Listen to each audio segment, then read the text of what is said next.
We have so many stories in our lives, but our stories are not always heard. On the Hear My True Story podcast, we tell our own true stories. Before the white car parked, our head teacher had scattered.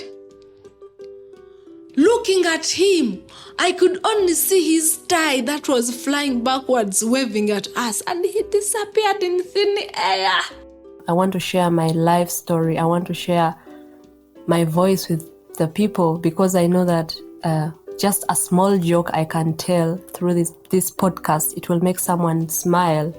When you ask me what I fear most in life, I would definitely respond to you and say it's fear itself. We are fighting for togetherness. We are fighting for equal rights. We are fighting to end injustice. You don't have to be a storyteller or writer because, guess what? Life writes the best stories. Hear my true story. At the airport, they take your passport from you. Yeah. I thought a passport is your personal document. It's supposed to be yours, not for someone else. And who takes that? And why? The people that work at the airport and take our passports. I don't know, maybe they have... you come from Uganda knowing that you have your passport, but when you reach there, and by the moment you get to know that this is Saudi Arabia, just there, they get your passport as if they're checking for something. And after putting a stamp in your passport, they take the passports away from you, and then they take you in a different room. You wait from there. So when you wait from there, someone comes for you. They give that someone your passport, and you follow that person. So that is the last time you see your passport.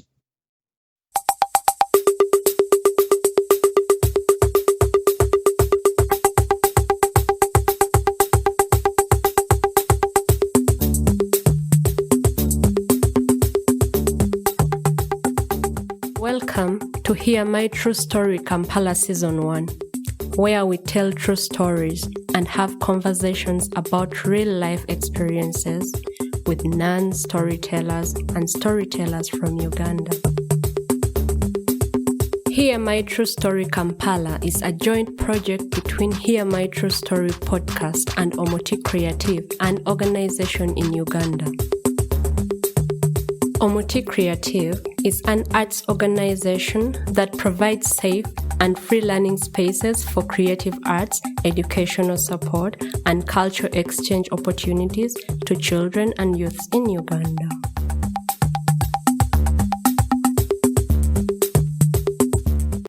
Yes, our dear listeners, it is me again, Otako, your host.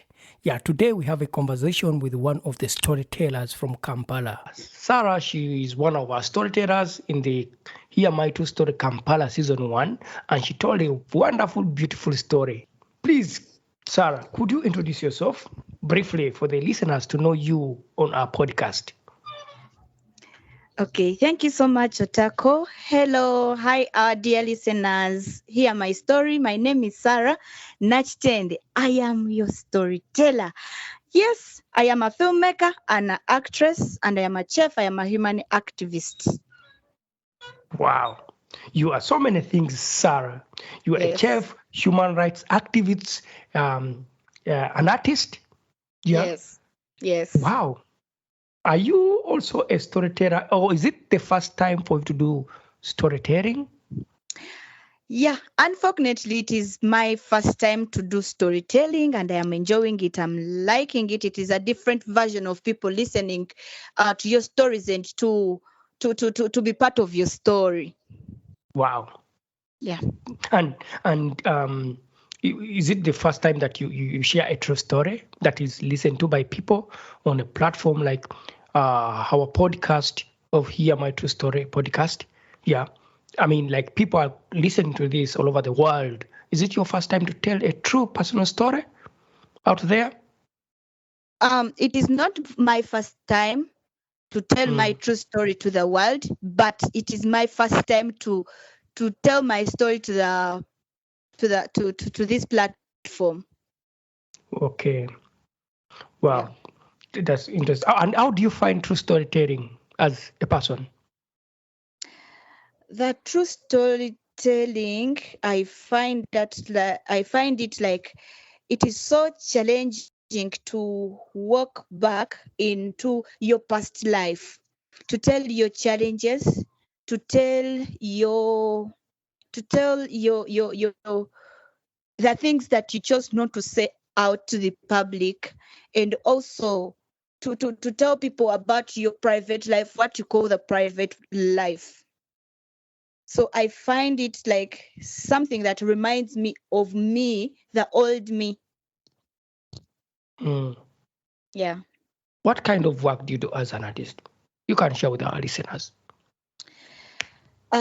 Firstly, I am an actress. I act in movies. And also I do not only act, but I also do the crew work. I do welfare on sets.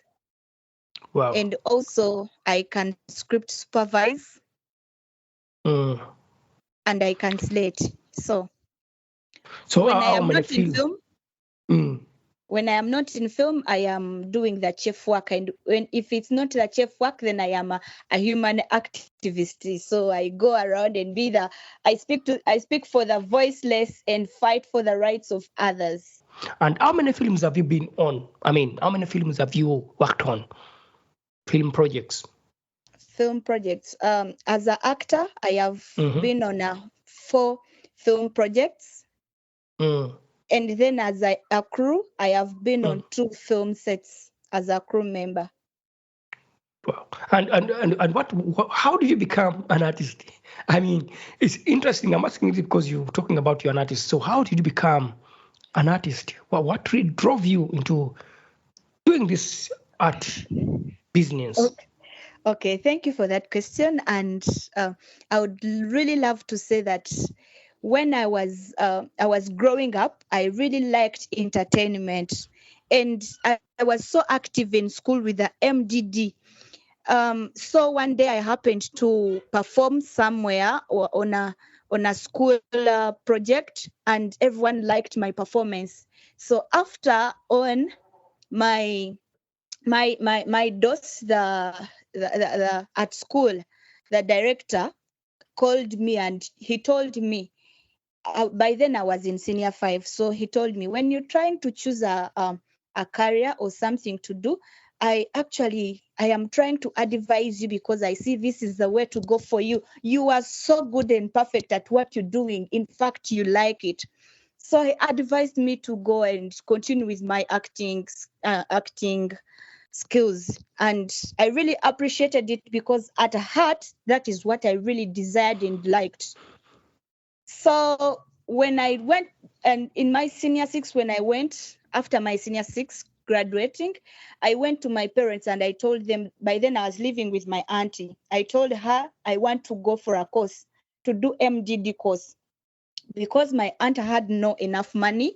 So she told me, I don't want you to do the MDD course because it is not really that good course that someone would choose to go for. At least go for something like doctor, nurse, being an accountant and lawyer, and then do whatever you want after. So I really didn't like to go for a doctor course because I never saw a doctor in me.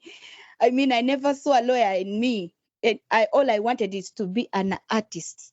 So when I got a chance for someone to pay for my tuition, and it was so bad that he asked me to go for proposal writing and planning instead of MDD course. So I told them I'll not go to school if I'm not doing MDD. That is how I missed a chance of going to school, to go to the university for a proposal writing and planning course. And things were not good for me. As I went abroad, I connected to a friend called Joshira Ndagire Joanta. That is a person who encouraged me because we met and we both wanted the same thing. when I talked about film, I saw her having a heart of film, being an actor, being an artist.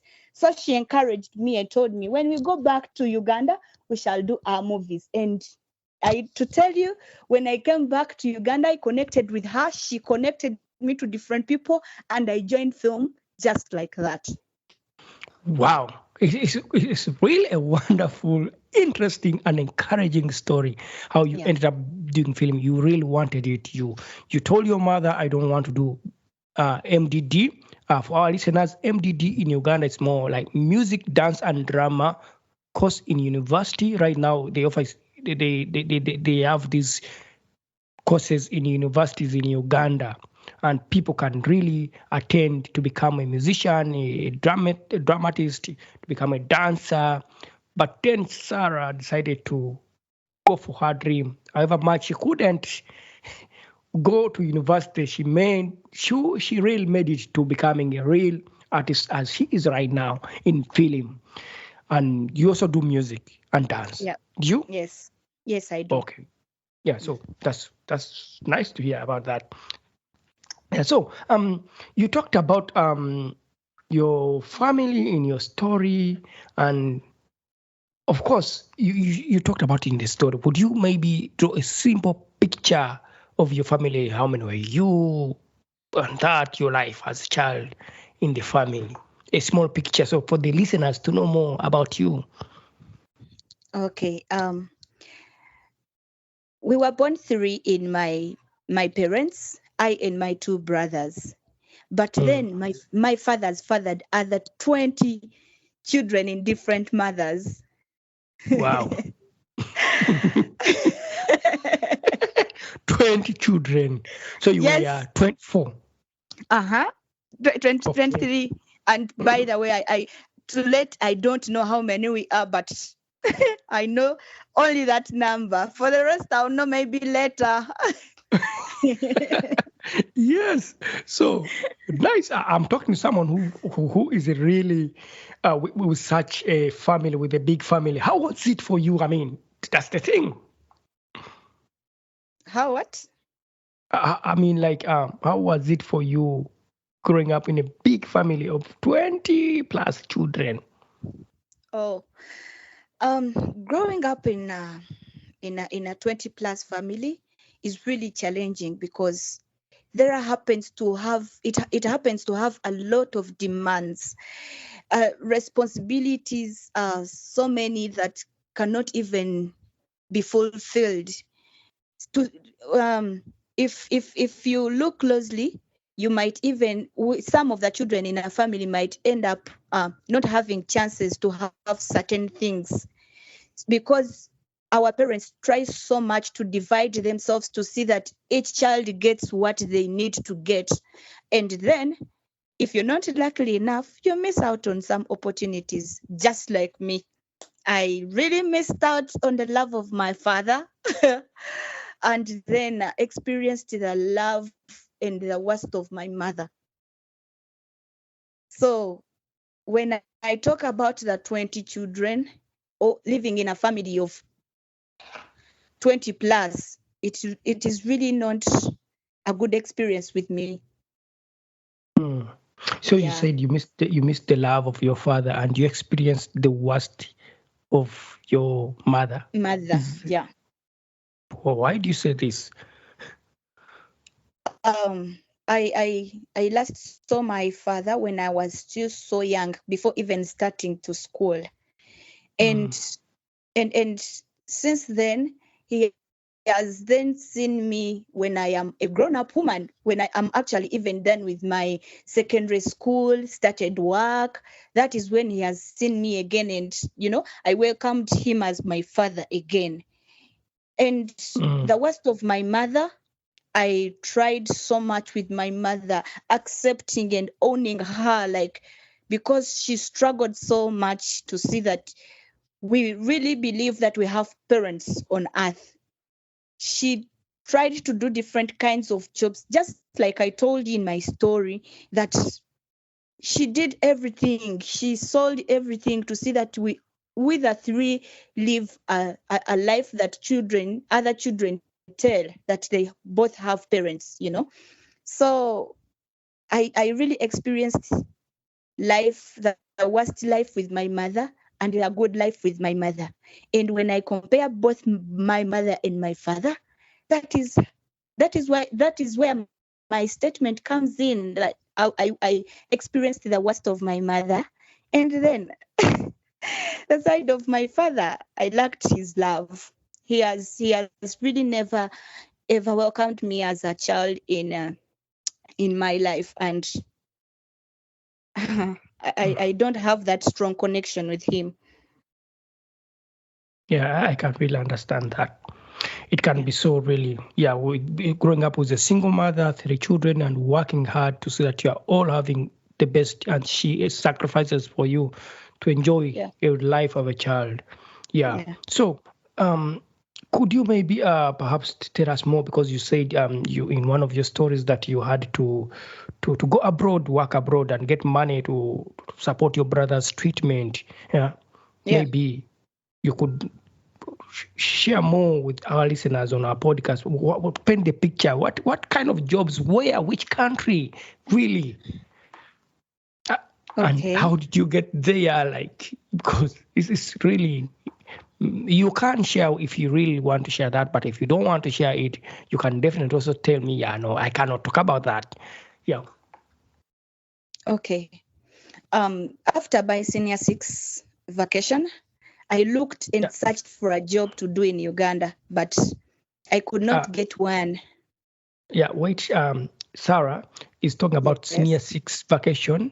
That means when someone finishes a level that you get a certificate that takes you to university, that means that you had finished that level that takes you to university and graduated. Yes. And then you started looking for jobs because there was no university opportunities for you to join. Okay. Yes. You can continue, please. Sorry. Yeah.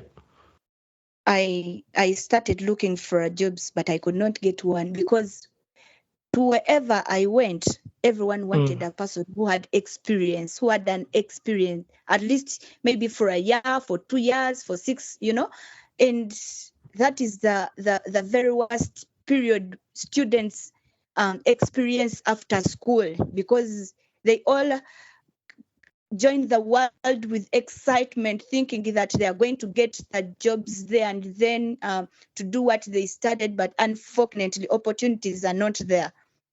So when I searched for one and I could not really get it, I happened to have a friend. She was called Jen. So Jen connects me to her old workplace where she was working, and this place is located in Kampala. It is called the Katikati Mall opposite Alua Park. That is where I used to sell my airtime and also charging phones. And what really pushed me to look for a job as soon as possible was that I really wanted to continue with my education, but no one was willing to pay for my fees. My auntie had no enough money, and my mother was still struggling with both my brothers. So for the person that had given me the opportunity to continue with my education, was offering me to do some other course that I never liked.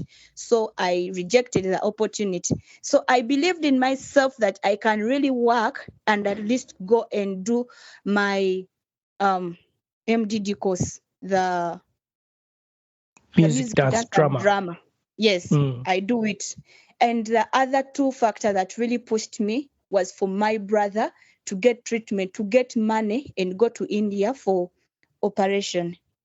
So when I worked at Katikati, I was earning 10,000 shillings, Ugandan shillings.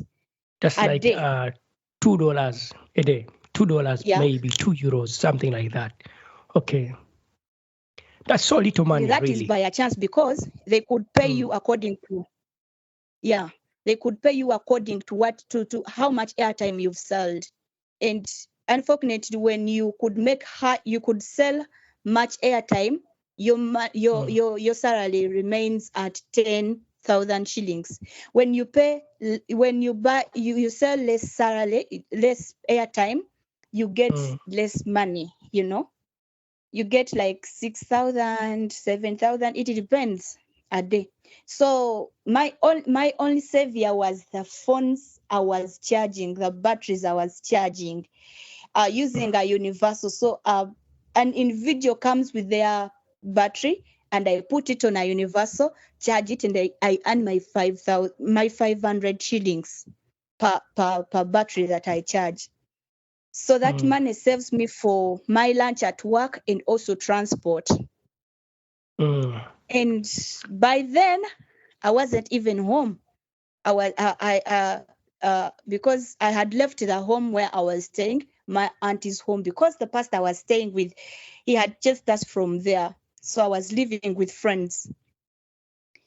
And because I could not really save I could not save that money according to my basic needs, my day-to-day life, I could not really save with the 10K.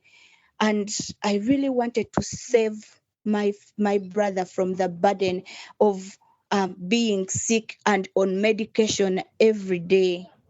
So I told myself I am going abroad to work, and I get money so that I save my brother's life. Okay. When I chose that journey, my aunt helped me to process my passport. She sold her land, and I processed my passport. She linked me to someone, and then that someone got me a job somewhere.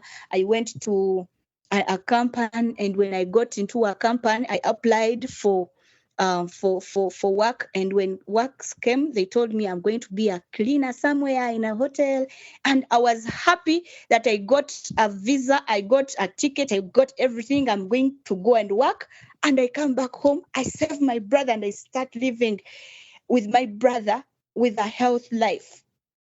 So when I got a visa, and when I was accepted to go and work, I was chosen to go to Saudi Arabia.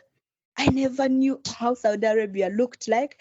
I actually I had never seen how a board ticket looks like. And having a passport was like I had reached in heaven having a passport, because I grew up knowing that people that own passports are the richest. So when I have my passport in hands, I prepare for everything. I start going to the to the company that I went through. So one day comes and they're taking us. We were like 15 girls in a bus, and 2 dropped because they were pregnant at the airport. When we reached there, the guy told us, go and meet this particular person. We met the person, and we went through Entebbe airport. But the other girls that I was with, we were all I don't know how to really put it right, but like we had no knowledge about passport and traveling. So we didn't know where we were going or where we are stopping or what, but the only thing we knew that our destination is Saudi Arabia. That is period. I can really understand that. Yeah. So you reached Saudi Arabia. That's the thing. You finally reached Saudi Arabia. Yes, but because we were excited even about the plane. When we hear these rich people telling us, you get everything you want on a plane. Well, you do this, you do this. So we sat on a plane that was Emirates. And we all, as they were serving food, passing the menus, we all knew that they were going to give us food. But reaching on a plane, we missed food because the ticket that they had bought for us had no food fee. So, and yet we didn't even go with enough money. They told us we shall find everything there. Reaching in Dubai, I had my 5,000 shillings, Ugandan shillings, but I could not change that money there. So I kept that 5,000 shillings, not until I came back to Uganda with it. And I spent my whole journey hungry. Wow, that's so hard. Yeah. That's really hard, yeah. Being on a plane, Yes. you can't eat because someone paid for your ticket. Everything was done for you. You didn't know how it happens. That's really a big story that maybe if you get time, you can again share it as a story on the podcast for people to know more. Yeah. So you worked in Saudi Arabia. And how was it for you working? Firstly, it was so challenging because you don't have a mother there, you don't have a brother, you're there for work, and it is a totally different environment from our country, Uganda. You reach there, their walls are built to the highest and you can't see outside, yet your passport is taken just right away from the airport, and when you reach inside, you're not supposed to. At the airport, they take your passport from you. Yeah. I thought a passport is your personal document. It's supposed to be yours, not for someone else. And who takes that? And why?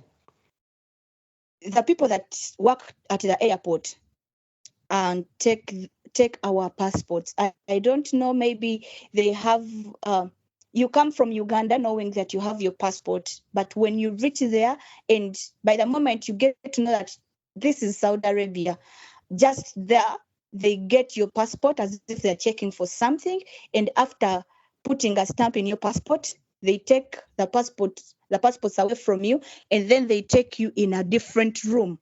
You wait from there. So when you wait from there, someone comes for you, they give that someone your passport, and you follow that person. So that is the last time you see your passport.